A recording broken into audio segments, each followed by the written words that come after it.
Other Brian Robot is here. Okay, today is what, the ninth, the tenth? Today is the eighth only?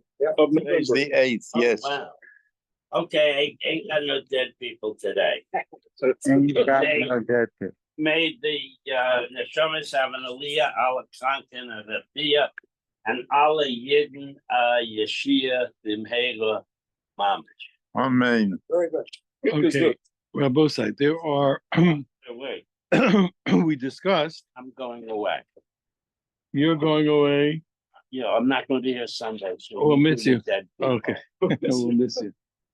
We'll miss you. Can I have your seat when you're away? Hmm? Can I sit where you do when you're away? You can do whatever you want. I'll be away.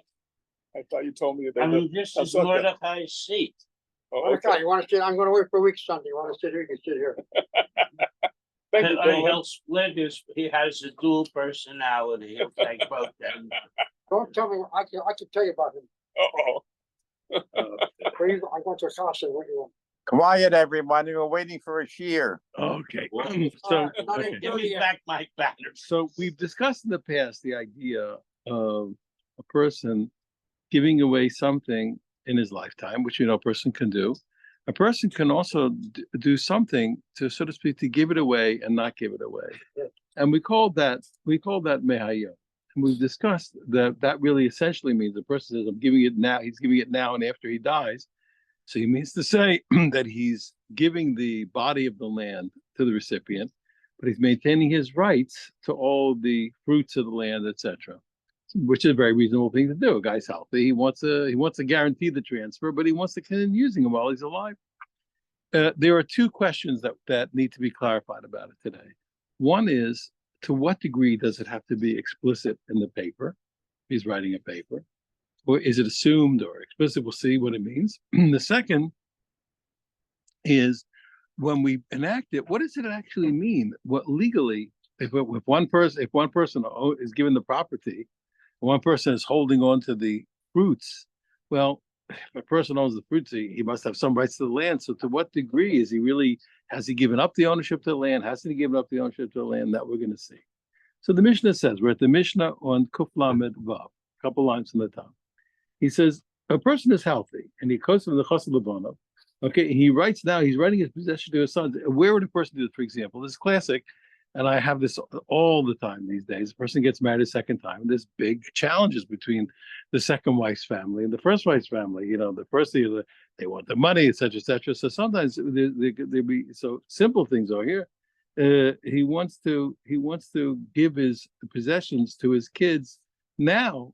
Okay, so for example, that the wife's ksuba is not going to be there's not going to be any lien on those properties. Just for example, saying that he wants to. It was simple. He doesn't want her ksuba to be a lien on the properties he gives to the kids. He has to do it before the marriage. Yeah, exactly. So he's doing it now, but he's doing it now before he gets married. Exactly. And there's tons of things like this. You have to worry about, and you have to know one thing. Just to put it out, there's I've been for decades already. There's a certain person I'm always trying to explain things to. When people want my money, it really doesn't bother me. When people steal, it does. In other words, dishonesty. The fact that people want money, it doesn't upset me at all. I understand when if a person's trying to sell me something, he's trying to get my money. That's how people make a living. I tell you, if I go to a restaurant, I don't think the waiter loves me. I think he would like to get some money, so he treats me nicely. I don't think he's my best friend. He loves me. I don't. You have to be. I'm not an idiot. Come on, you're very lovable. Thank you very much. But I'm saying, but it does. So it doesn't bother me. I said I understand. So part of life in the Gemara, we understand. Everybody's trying to get money. That's your job. Your job is to support yourself, support your family. Of course, you should be getting money. That's what you're supposed to be. Oh no, you don't want the. Why don't you want the money? Of course, you should want the money. You should try and take care of your family. Do your job. Do what you're supposed to do. But no, everybody gives tzedakah, everybody gives you help people, but there's not the norm is. So you have to understand. So if you're gonna marry a second time, there's a whole crew of people. There's all kinds of conflicts in money. You have to worry about it. People aren't bad because they want money. They want money because that's like living. Just like you have to breathe to live, you need money to live. So the fact that you have to assume everybody's trying to get money, there's nothing wrong with it. It's just part of life. So you have to. I'm saying you have to worry about it. That's I talk about it all the time. And if it obviously it pays to worry about it sooner than later. If a person going to enter into new contracts that affect all the people that they love, they should do something about it financially and worry about. They should worry about what they're doing. So this guy is going to get married, for example. So he wants to write his. He doesn't want to wait. He doesn't want liens on the property that his kids are going to get. So he says, so what is he doing? He's healthy. He's not dying. So he's writing a paper. He says, so he has to write his one. He's going to write now and after death. Why? Because because first of all, a person can't give a gift after he dies. He's dead. It doesn't work that way. You understand? So he has to, if he's going to give it, so so he has to. But he doesn't want to give away he doesn't want to lose his rights to his property. He's alive. He's busy doing business and trying to make a living. So what he does is he says, okay, listen, I'll give you the property's already yours, so you're protected. But I continue working the property as long as I'm alive. It's okay. So no problem. That's for the living. Yes, it's similar to very similar to what they call trust today. Exactly. So he says, but what does he write? He writes, "Mehayom ulachamisa." We give you from now and after death. Okay, otherwise it's not going to work because he can't give it to them after he dies. Div Rabbi Yehuda, that's Rabbi Yehuda's opinion. Rabbi Yosef and it's right. He said, you know what? You don't even have to write down from today.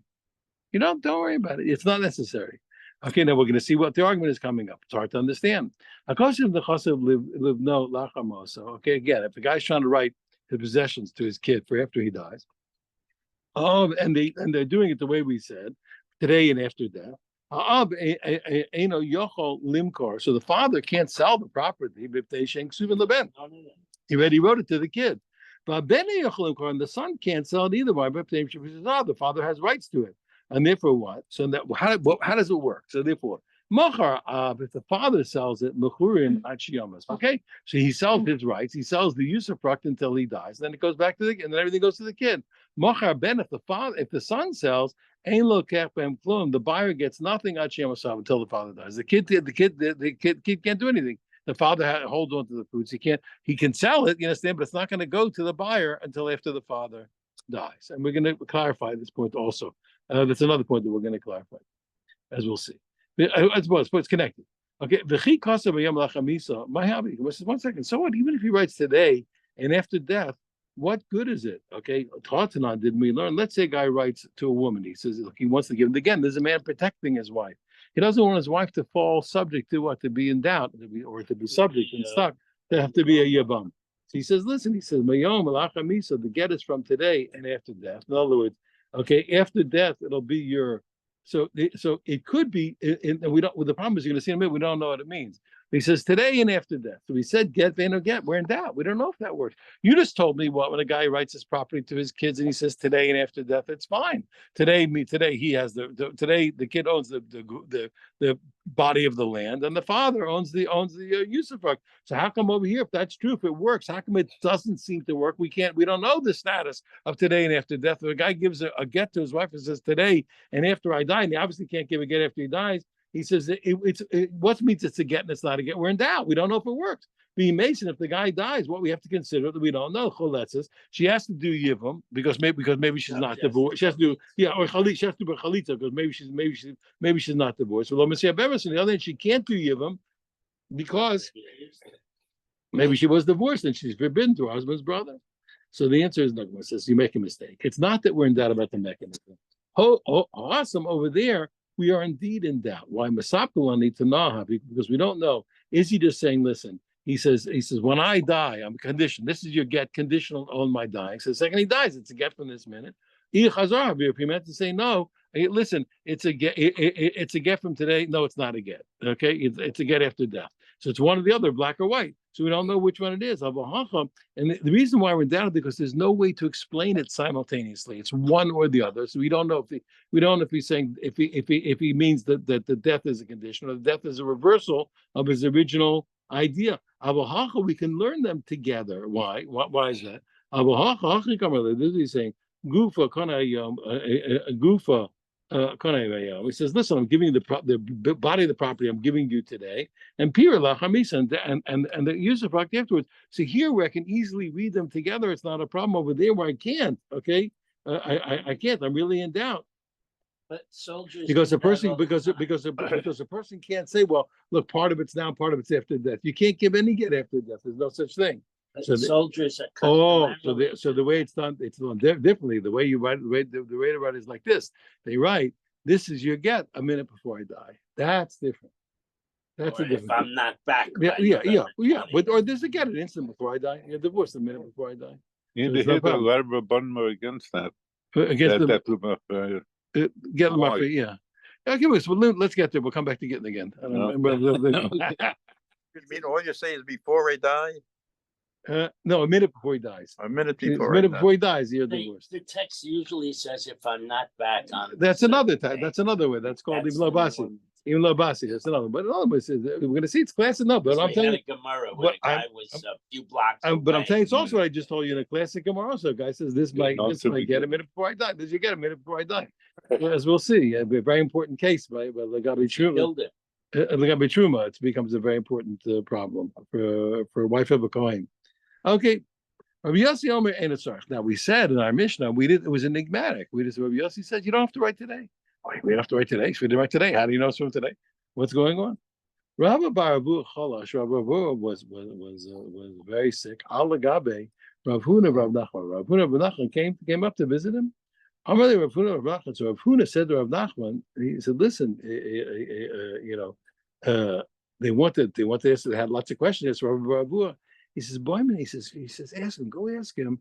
Halacha Rabbi Yossi, halacha Rabbi Yossi. Is the halacha follow Rabbi Yossi that you don't need to write from today or not? Amalei said to him, he said, what do you mean? What do you mean I should ask him if it's that halacha? Time Rabbi Yossi, I can't understand what he's saying. He says, well, I don't even know the reasoning. I can't even understand the reasoning of what he's saying. Halachi baimene. I should ask him if it's halacha. I don't even understand what the Rabbi Yossi meant, what he said. I'm going to ask him if that's the halacha. I don't even understand what I'm talking about. This is a very important line, by the way. And this I have, berated everyone who will listen to me for a long, long time about it. And that is that if you don't see a person's homework and you don't understand their reasoning, you don't know what they're talking about. If you hear a rabbi say, this is the halacha, or that's the halacha, you don't understand the homework, you don't forget about that. You don't even know if it's true because he hasn't shown you that it's true. But you don't even know what he's saying. In other words, if you don't see the derivation, you don't know if the person is true. A rabbi is not an authority. The Torah is the authority. The rabbi's authority is that he shows you what the Torah said. You understand? But there's no halacha that comes without a source of the Torah. Nobody can say, do this or do that. He can tell you, you can ask him. He said, but he has to come from the Gemara. The final analysis come from. So one has to be what? One, you have to see it. But there's a second reason. One, you don't even know if what the person is saying is true with no source. But I'm telling you something worse. You don't know what he's talking about. You don't even know what he's saying. If you haven't seen the homework, you didn't see the math, it's unlikely you even understand what he said. Or at the very best, in exactly the circumstances the person spoke, you can do what you can do, but you gain nothing. Okay, you can eat it. He says, eat it. It's okay. You say, well, that's all you know. You can do that. We do it all the time. He says, can I eat it? Okay, eat it. But then you're finished. After that, that's all you got from him. You have no idea what to do in the next case or what happened. So over here, he says, I don't even understand what he's saying. I'm going to ask him what's the halacha. I don't know what he's talking about. What do you mean ask what's the halacha? Amar Lacy, he said to him, Ad boy me. He said, look, no. He said, no. He said, look. He says, okay, don't worry. He says, you ask him what it means, what the halacha is. The time on a milach. I know the reason. I'll tell you. Don't worry. I understand what Rabbi Yossi said. I just have to know if that's the halacha. So just ask him if that's the halacha, and I'll take care of the rest. I'll explain you the reasoning of the halacha. Boy, mine. So Rabbi Baravua, and he asked Rabbi Baravua. He says, "Is the halacha like Rabbi Yossi?" Not. I'm really. So Rabbi Baravua said to him, "Hacham Rav." This is what Rav said. He said, "Halacha Rabbi Yossi. The halacha follows Rabbi Yossi. So you don't have to write Hayom." After the two rabbis went out, Rav Nachman and Huna, so Rav Huna then said to Rav Nachman, "Hainu time of Rav Yossi." He kept his word. He says, "Okay, now I'll tell you the explanation of Rav Yossi. Now that we know that's the halacha, I'll explain you what the reasoning is. Why did to write today? This is a famous principle. He says, "Listen, the date on the paper proves the point. The date on the paper, since a star has a date, since a star has a date in it." That tells me that it's from now, because the paper tells me from this moment. Now you have to be careful because today we write our dates in every paper. We write all papers with dates. So here it's a little easier because if the person didn't mean it from the date, he would have told us not to write the date, so to speak, something like that. But otherwise, if he says the date, so it means the guy said write the date. You see what I'm saying? So it tells you it's from now. And Tanya Nami Achi, okay, so the date proves the point. Tanya Nami Achi says also, you know what? We also learn a brisa that supports this. Rabbi Yossi Omer, you don't have to write down today, but if nations man shall star. Because the date that's written on the paper shows you that what are you putting the date there for? Obviously, because it has to take it's taking effect from the day. Now be careful. We're still not clear. Why Rav Nachman says 1 second. He says he said Maknoma and Mahu. He said, listen, what about when the paper is not is not the transaction, but rather what we're actually transferring it by making a kinyan. Okay. In other words, the star says here we made, or the paper says we made a kinyan. We acquired it. We took part of it on the person's behalf, or I acquired it. Okay. So is it only that today that what? In other words, when Rabbi Yehuda says that you must write today, is it only when the paper is affecting the transaction? Or even when when the paper says a transaction took place, is it a transaction took place? So maybe if it says the transaction took place, you don't have to write today. Amalei. So he said to him, "Bahakno." Okay, sorry. He says, even Rabbi Yehuda admits if the paper is saying that a transfer took place, he acquired it from him, or so we acquired it. We would say we acquired it from the other guy.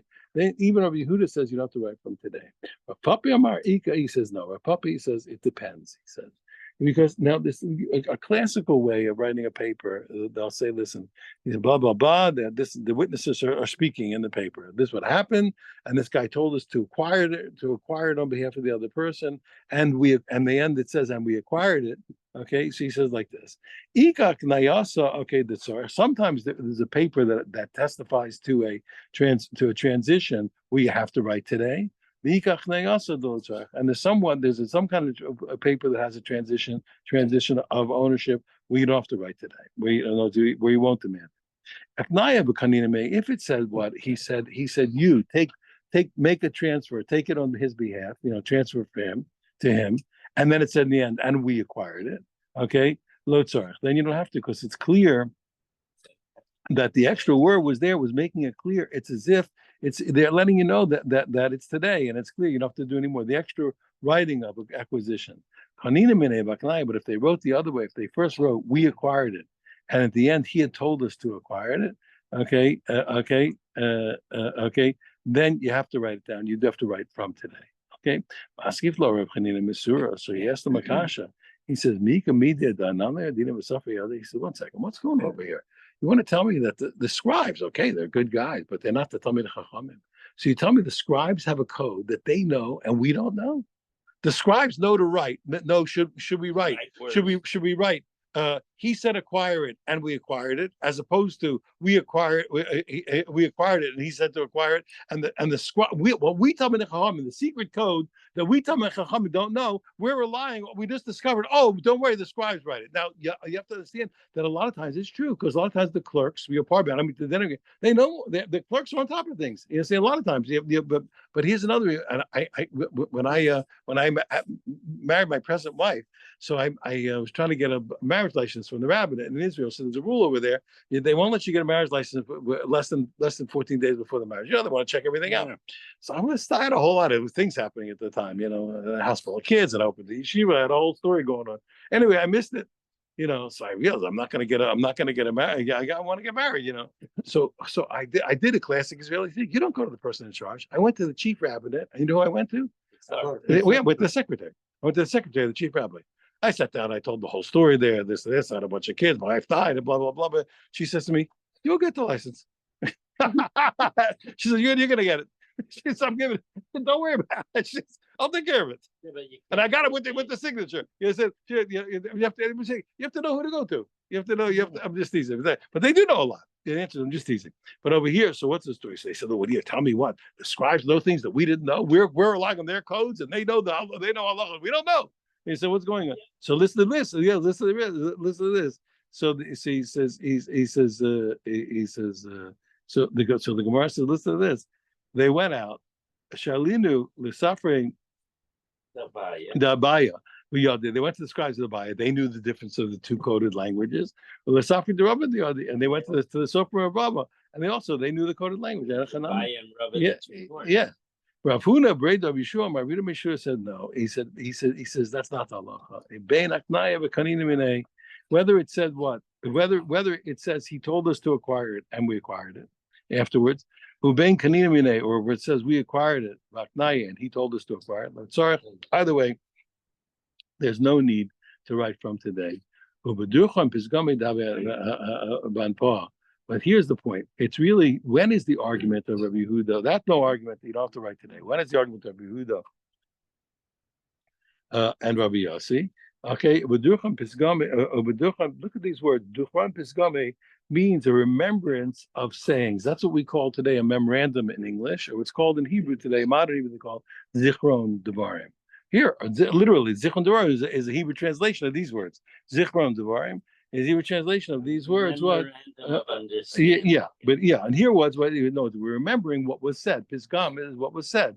The Habiban Pa. So a remembrance of the words that happened before. So the thing, okay, that's so they're remembering the things that happened or the things or the words that happened before us. So that's where the whole argument. So the only argument now is when it's a memorandum, and otherwise, the third opinion says the end. That only when it's a memorandum, and otherwise you never have to write today, even according to Yehuda. Amrav Kahana, Risa Shemaisa Kamei, Rav Zvid Menardon. When I told over this whole the back and forth we just had to Rav Zvid Menardon, Amarle, he says, Atun Hachi Masnisalo. He says, that's how you learn the whole this dialogue. He says, Ananacha Masnis says, I heard the whole thing differently. And this is the way I came down. It was all one shot. There wasn't this whole dialogue we just had. The original sentence told everything. The original name. Amar Rav Nachman. Rav said the name of Nachman. Bahakno, and sorry. Any document where it's written that there was a kinyan, there was a transfer of ownership, and it's you don't have to even according to Yehuda, you don't have to write today. Bein aknai v'kanime, regardless of whether it opens by saying what, that he told us to acquire it, and ends by saying that we acquired it. Ubein kanina mine, or if it opens saying what, we acquired it, and it ends by saying what, he told us to acquire it. And both of them, lotzarech makes no difference. You don't have to write it. Again, the only time there's an argument, the only time Rabbi Yehuda said what, you have to write from today. When they write down, this is a remembrance, a memorandum of things that took place before us. Pligate, that's where the argument is, and no other case. Okay, now remember we learned all these cases of Akosim Chamosa, etc., and we learned Itmar. Machar Ben, we learned if the kid sold, after the kid was given, the father gave it to him today and after death, right? The kid sold it. Let's say the kid sold it while the father was alive. Umesa ben b'chayav, but the son dies first. We said no problem. If the son sells it in the lifetime of the father, what happens? Everything waits, and when the father dies, it transfers to the person who bought it from the son. But 1 second, there's two scenarios here. We didn't discuss them. But the scenario that you assume was what happened: the father died, and then the son was alive, and the other guy got it. So that's easy. We can understand it why, because the father dies, the final portion of the inheritance switches over to the kid, and it goes to the buyer who bought it in the lifetime of the father from the son. But what happens if it happens the other way? He says, what if he sells the lifetime of the father? Umesa ben b'chayav. The son dies first. Now, if the son died when the father died, does it go to the buyer? Okay, or not? Why? Because nothing, as we're going to see, nothing really, depending how you look at it, maybe it never came to the hands of the kid. So how can it only go to the buyer through the kid if the kid never got it? So listen, it's my famous machlokas, and one of the most famous machlokas around. And that's like, remember I told you, we don't know the nature of today and after death because of this machlokas. Rav Yochanan says, look, he says the buyer never gets it. And why is that? We're going to see in a minute what. Says no. Even if the son dies first, the buyer still gets it. What's the argument? Rabbi Yochanan says that the buyer doesn't get it. Why? Because he holds kinyan peiros, kinyan agufdami. Having ownership of the fruits, of the produce of the land, is itself an ownership of the property. And therefore, if the father said, "I'm the usufruct is mine," he still owns the land. He never got to the kid, and he stole the land. So the kid couldn't sell it to the guy. And we need the father to die for it to finally transfer to the kid and go over to the other guy. But if the kid died first, well, the father then when the kid died first, it goes back to the estate. Why? Because the father held on to the land to some degree. Obviously, there's a difference, but to some degree. See, because he holds Kenyan Paris, Kenyan Dukami. Anybody has rights to the produce of a place, has rights in the land. Okay, but and why did Reish Lakish say it does work? Okay, so Reish Lakish Amar said no. Kanalakech said no. Even if the kid dies first, the buyer gets it when the father dies. Why? Kenyan Peiros, Lavka Kenyan Aguftam. He says the rights to the usufruct does not mean that the father withheld in his hand the title to the land. Legal right is the son out, sell the property. The father's still alive, and he said, after my death, acquired property. That is what he said. You acquire the property now, but only after my father's death can you. I didn't understand what you asked. Say it again. The father says he wills the property to his son after his death. Okay. Right. What right does the son have to sell a property when the father's still Oh, alive? I'll tell you why. Because take a look. First, again, remember, everybody needs money. Just to give you an example. In the Gemara, we have women who are selling, they're discounting and they're selling their ksuba. The husband promises if he dies or he divorces her, he's going to give her $100,000. She's out in the marketplace selling. He says, give me 50 and you can have the 100 when you have the 100 when I get divorced. I'll give it to 20 for 20. Yeah, for 20. People want to make money. It's the same thing. The son needs cash. But legally, the son needs cash. You can't do it. Oh, so Yes, we're gonna. It depends. I own a property. You're my. If I one second. I sell you a piece of property with a restriction, whatever the restriction is, you can't plow. You can't. But you don't own the property. I'm still the father. I own The the property. father gave the property to the son. At his death. He retained the right to plant on it. That's what happened. Actually, the problem is So the son can sell it to a third party, and the third party has the same rights as the son. He can't plant on it till the old man dies. what you're asking. That's Rish Lakish. Hashi, what you're asking is the argument that they're having. In a certain way, I can say that if a person said, "Listen, I'm just holding on to the fruits," he really gave the land to the kid already. It's really his already. So the truth is, the only thing is what the father happens to still have. He can still drill for the oil. He has drilling rights, whatever you're gonna say. I'm just teasing. Not anymore. Yeah. It's not exactly the same, but he really gave it to the kid. So essentially, the kid's got a little. Listen, hey, look, give me the cash. He says, I'm just stuck. I can't harm you. But I give you the property now. You just wait till he dies. You'll get the final rights. But it's essentially his. That's the argument. According to Rabbi Yochanan. According to Reish Lakish, it's essentially the kids. According to Rabbi Yochanan, it's not even really essentially the kids yet. That's exactly what it's enough his that it's not a gift after death. You understand? But otherwise it's not his. What you're asking is exactly the argument. The Gemara says now, but the Gemara now, this is classic. When we see a doubling of an argument, we're always concerned that we didn't understand what's going on, and we have to we better revisit it. Maybe we don't understand what they're saying. If that's the whole argument. We already saw them arguing one time whether the ownership of produce is like owning the body of the land or not. Because we learned in the past, Amocher Sadeyu was taught. If a guy sells his field to his friend, the Peiros says, listen, for a set amount of time, then you can't do this. Saying when there's a Yovel, every sale is this. Nobody ever sells land really in Eretz Yisrael. You have to realize when there's a Yovel, when we have Yovel, the Jubilee, nobody ever sells land. You're always selling for the fruits. That's what you're always doing. You're always selling. You're giving him the land to get the produce. He never owns the land. You understand? It's never that way. But we're talking when there's no Yovel. So now when a person says, for 7 years the produce is yours. Okay, the produce is yours, and we really can sell land. Here in this case, he said for 7 years the produce is yours. Okay, so he said to him, Rabbi Yochanan said in that case. Okay, now the question is like this. Well, you know that when a person brings bikurim, the first fruits, one of the things he says, I'm bringing from the land that you said, bring it from the land that you gave me. So how can a person who only has rights to the fruit, can he say the land that you gave me? It's not his land. Is it his land or not? So listen to this. Rabbi Yochanan Amar, maybe Vikare, he says what? He brings the first fruits and he can say the declaration from the land that you gave me. So you see what okay, Their the land. land you gave me, because you see that what? So you see that he holds that what? There is big That owning the rights to the produce is owning the land. Reish Lakish said no. Maybe Benakah, he brings the first fruits. It's enough to do that, as we'll see, what we saw. But he doesn't say the declaration. Why? Because for this reason. Rabbi Yochanan maybe B'Kori. Rabbi Yochanan says he brings it and he makes the declaration. Sober Kinyan Peiros, Kinyan Aguf. He thinks that he believes that what? That owning the fruits is the same thing as owning the body of the land. And if he can say for the land that you gave me. So we learned already that Rabbi Yochanan holds what? That owning the rights of the fruits is owning the rights, is owning the land. Maybe in a said no, he brings, but he can't read it. Why?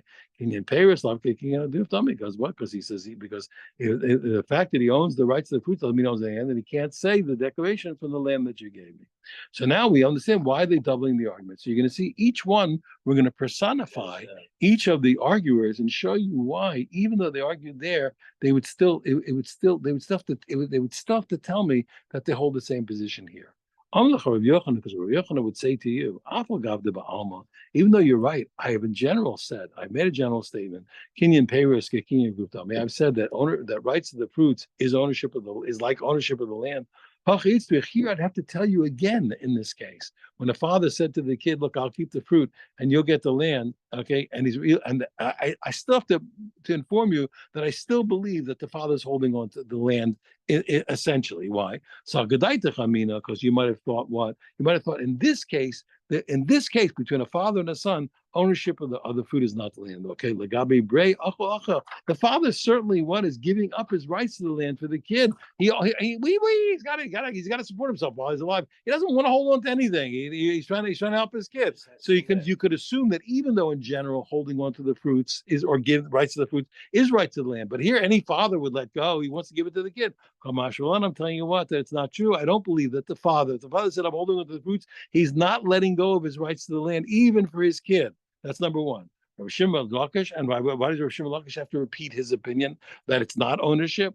Even though in general I have informed you that I believe that holding on to holding on to the rights of the fruit does not give away or hold on to the land. I still have to tell you what? That the father is not holding on to the land. Okay, why? Because I would have thought here, what?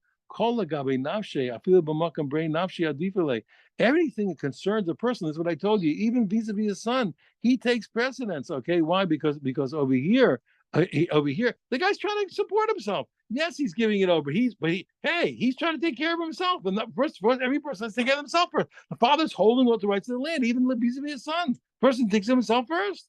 Okay, you have to tell you that even the father allows the normal rule to go through, and holding on to the fruits does not hold on to the ownership of the land. Okay, now we have a very interesting case. A very interesting case. I want you to remember something we learned a few days ago. Even though we learned, because otherwise this next quote, if we don't remind ourselves, it won't make sense. Remember, we learned earlier that gifts can be interrupted and inheritances cannot. We're about to speak about inheritance being interrupted. Remember, if you remember, we learned when you mix the language of gift and inheritance, the word inheritance is overridden and it's all looked at as gift. Okay, otherwise then nothing makes sense. Now get ready. Rabbi Yochanan is going to bring a difficulty to the against the opinion of Reish Lakish. What do you mean? You want to tell me what, that holding on to the fruits is not holding on to the land? I'm going to show that it has to be holding on to the land. It has to be, when you hold the fruit, you're holding the land. Okay, if you give the fruit, you're giving also land to some degree. Because we learned the following. A guy is dying. And he says, Nechasai nesunim lach, my property is given to you, and when you die, Yirash Ploni, number 2, will inherit it. Okay, and not your inheritors. It has to be gift. Remember we said, and after him, and after number 2, when he dies, Yirash Ploni, Mr. number 3, will inherit it. Really, he'll get it. Mesa Rishon Konasheni. When the number 1 dies, the second guy acquires it. Mesa Sheni. When the second guy dies, Konashlishi. The third guy gets it. Gifts work that way. Mesa Sheni B'chai Rishon. But if number 2 dies while number one is alive. Now remember, number three is only getting it because number two got it. If number two never got it, say what? Okay, well, so the rest of Yachsu and Nechasu the Yosher Rishon.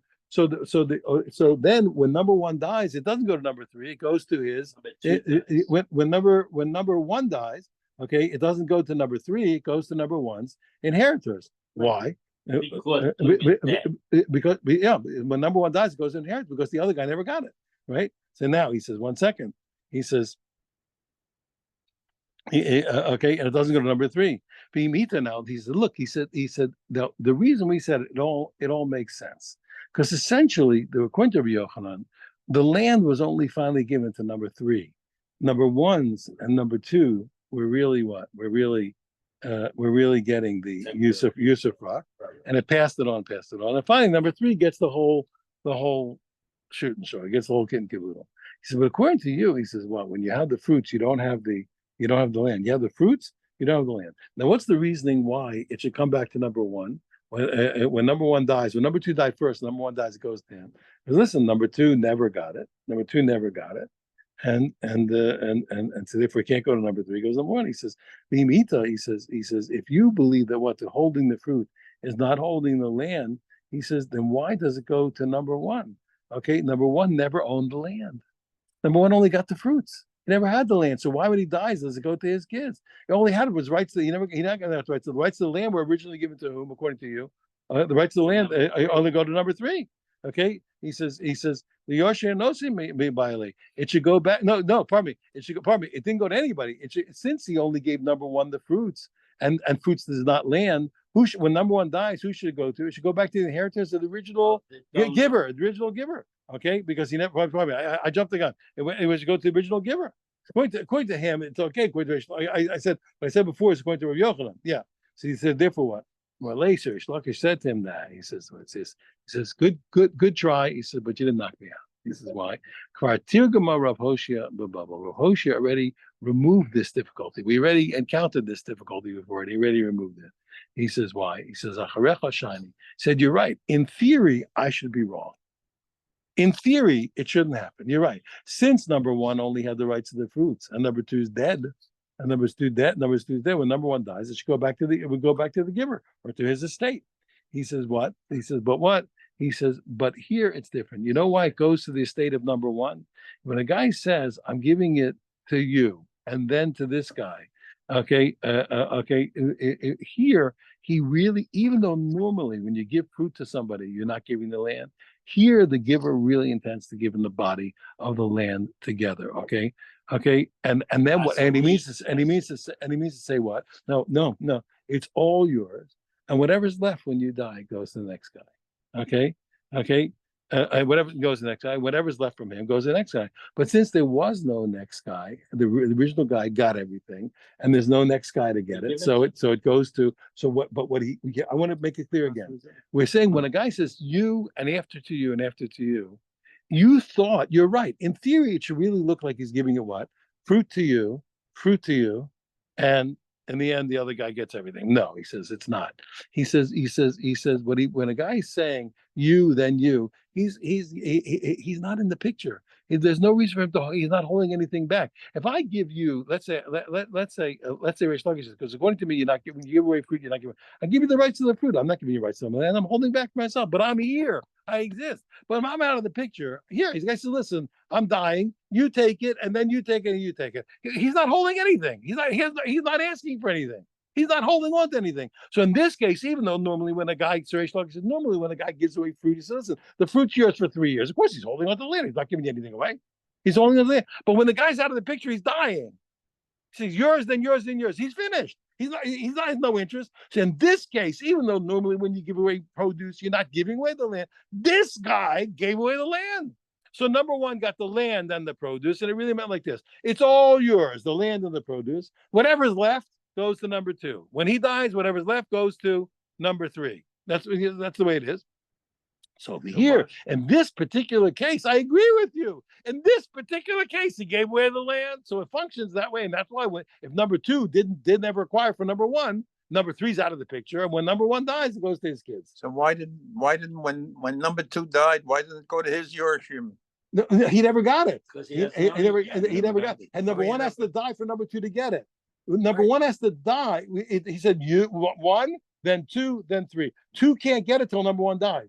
Three can't get it. And remember one thing. There's no Remember two. one thing. In real inheritance, people can acquire things when they're dead. In real laws of inheritance, but this is not. This is a gift.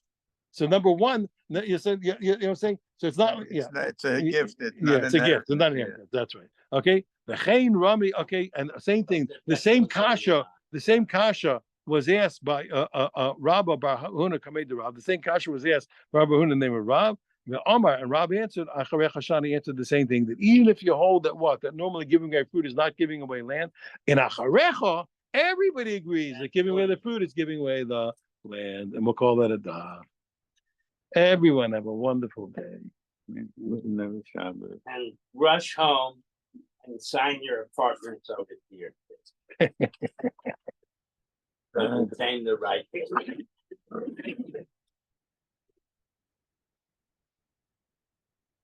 Hey, I did something different.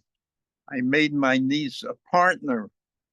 And what I The have right while of I'm alive, survivorship. yes. so when I die, it doesn't go, the bank There's can't no close probate. it There's no because she still owns it. beautiful. So it's called the right of survivorship, joint tenants Right. with the right of survivor. Very good.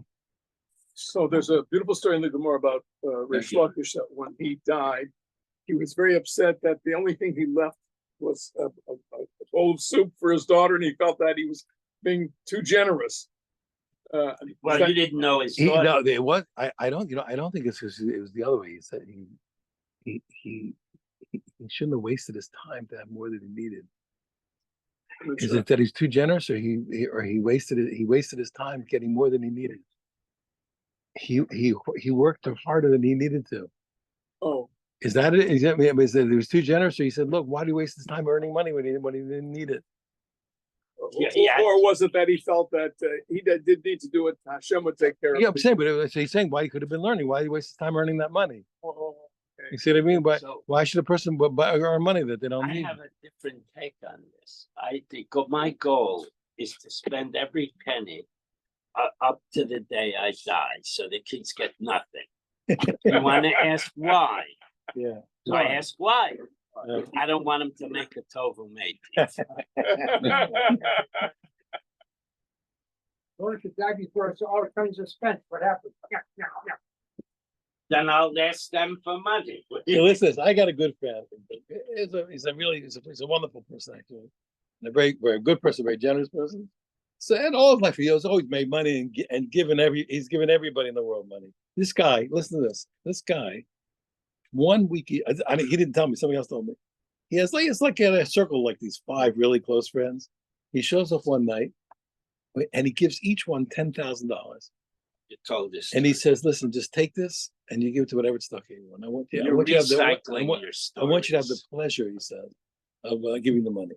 So this guy is such a super generous guy. And then he always take all the money. He makes money. He can't. I don't. Every time he turns around, he knows how to make money. He gives it all away, makes it again.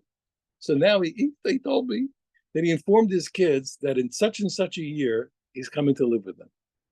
So they said, "Why?" He said, "Because that's when I'm going to use up all the money." He says, "I planned it." He says, "I planned it." He said, "He's been giving everybody money all these years." He says, "I'm going to run out." He says, "This year," he says, "I'm going to come live The with last you." He couple says, of days Yeah, ruined it. yeah. Because the market went up 10% in the last 3 days.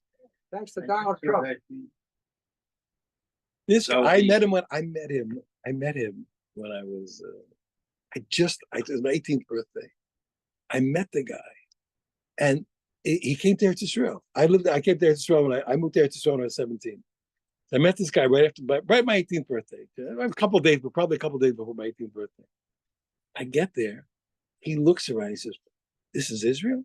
So he's asking everybody all these kind of questions about dollars and liras and that. 3 minutes later, 2 days later, he got a business going. You got a what? He made a business. Oh. In 2 days, the minute this guy just everything he looks at is a business. There's nothing in the world that he's not selling, and he always makes money. He always makes money. Some people like that. It's ridiculous, you know. And then years later, he quit his job and he's finished. And he's retired. He tells me. And then he calls me. He says, "I'm coming." I was in Phoenix. He says, "Well, you know, these people, you know, they want to make some deals." He says, I'm gonna be the matchmaker." Yeah. And he's making a fortune in his retire. He's retired. Well, okay, I'm gonna put together a few deals. He can't. The guy, he just looks at something and he makes money. Some people are broken like that. You know what I think it was? He's a tzaddik, to tell you the truth. But his father was I knew his father. His father was an incredible tzaddik. You know, Borough Park today is all religious people. I didn't know this. Well, when his father came to Borough Park, there was nothing. There was nothing. No yeshivas, no nothing, and nothing. And his father said, "You have to have a yeshiva." And he said, "We're opening a yeshiva." And he ran everything. He wasn't the teacher, you know. He made the call, and he had the checkbooks and he did everything. And he made money and lost it again, and lost it again 20 times. They kept the yeshiva going all those years. Made whatever, I forgot, I knew the name of whatever. And all those years he kept it going. And when he was dying, this is incredible. He's dying, and he's in the hospital bed. He's dying. A guy walks in, you know, looks like a rabbi, you know. So he figures he's collecting for some yeshiva or something. He says, "What organization are you collecting for?" He says, "No." He says, "Mr. Katz," he says, "I'm not collecting for anybody." He says, "I want to tell you a story." He says, "I'm actually a doctor in this hospital." He says to him, he says, "I want to tell you a story." So what? He says, we're refugees from Europe. He says, we came to Borough Park, and my mother wanted to put me in yeshiva, and there was no money. He said, so they told me, you have to go to Mr. Katz, you know. He says, so Mr. Katz, I came to see you, and you looked at me and you said, if I put you in yeshiva, what are you going to do? And I said, Mr. Katz, I'm going to learn Torah. He said, okay, you're going to go to yeshiva. He said, Mr. Katz, I just want you to see what you did. And that beautiful boy, I said, look, I want you to see what you produced. Isn't that incredible? Isn't that incredible? I want you to see what you produced. Isn't that beautiful? But listen to this. And then one of the kids who was not, maybe that kid was not so observant. He says, I want to tell you why my father always made money. He says to me, because he remembers, he says, his father was in the, cloth in the garment district there. You know, they used to sell cloth by the thousands of yards. He says his father was in the office. His father's in the office. And those days, he's got two Japanese businessmen there. They're talking about, what is it, like millions of yards of cloth, with tremendous deals, for very large sums of money. He says the two Japanese guys are in the office,